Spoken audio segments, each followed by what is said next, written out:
This is a ball, and this is a pendulum. It's missing the string, but it still works. You set the pendulum on the table, drop the ball, and the ball will swing back and forth almost forever. These tubes have different shapes, but when you pour liquid into them and hold them at the same level, the liquid rises up at the exact same rate.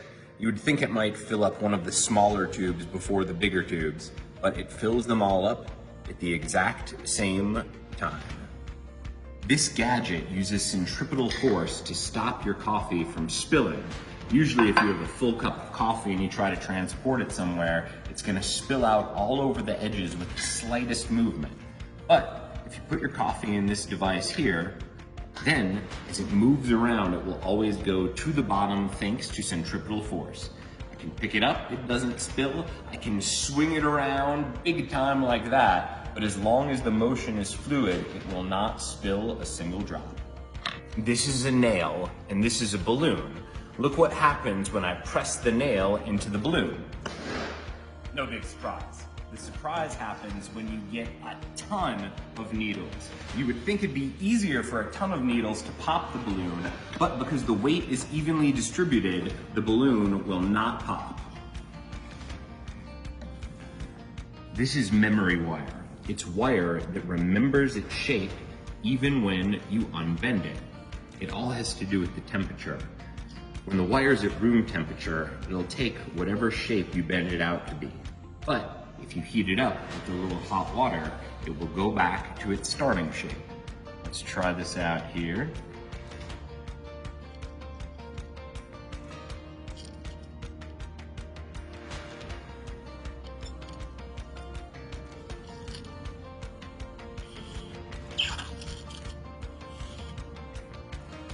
Most people can't even balance one nail on the head of another nail, but it's actually possible to balance 10 nails on the head of one nail. It's actually easier to balance 10 than it is to balance just one. It's easy if you know the physics secret. You have to put all the nails on top of one of the nails in an alternating fashion. You put down every nail, but you leave yourself one. This one goes on top of the rest of the nails, and then the nail's weight will actually hold the other nails into place, and you can balance 10 on one.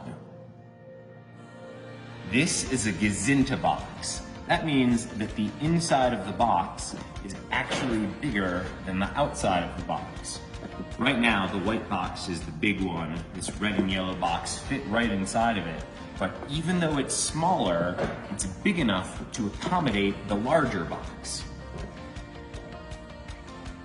That's just basic physics. This is a wave machine. When I turn the handle right there, it's gonna make 3 different types of waves. The first one you'll see along the black circles, the second one you'll see along the gray hexagons, and the last one you'll see going up and down with the gray lines there. Look at this. Here's the first wave.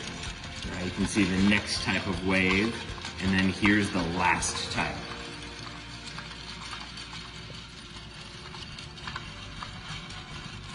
I got a jar of water on a metal stick. The metal stick is connected to another jar of water. If I flip it upside down there, you can see that there's a buoy hanging from the lid of that jar, same with the other side. Then you put this on the peg there, and that means we can give this a nice spin. Now when we do, the buoys are gonna travel to the side of the jar, but it's not the side you think. Look at this, the buoys are actually going to the middle. This machine runs forever.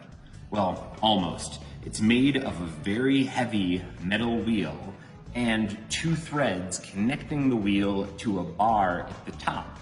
When the wheel gets to the top, it's filled with potential energy.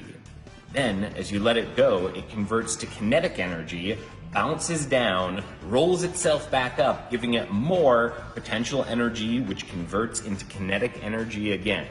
I'm gonna let it go, and we'll see how long it can go for before it loses height. All right, here we go. 3, 2, 1 and drop. Goes down, and then it goes almost back to its exact starting place. If you look, the amount of space that's going down each time is minimal. This is as close to a perpetual motion machine as you're gonna get. This end of the machine here is taller than that end down there. Check it out. Tape measure, this end is about 2.5 inches, but if we go down to this side, it's only 2 inches. Now, that explains why, if you take a pen and put it in the middle, it's gonna roll in that direction, because this direction is lower. However, it's a little different with this block of wood. See, this block of wood, because of the way it's shaped, does not roll down the machine like the pen. The block of wood rolls up the machine.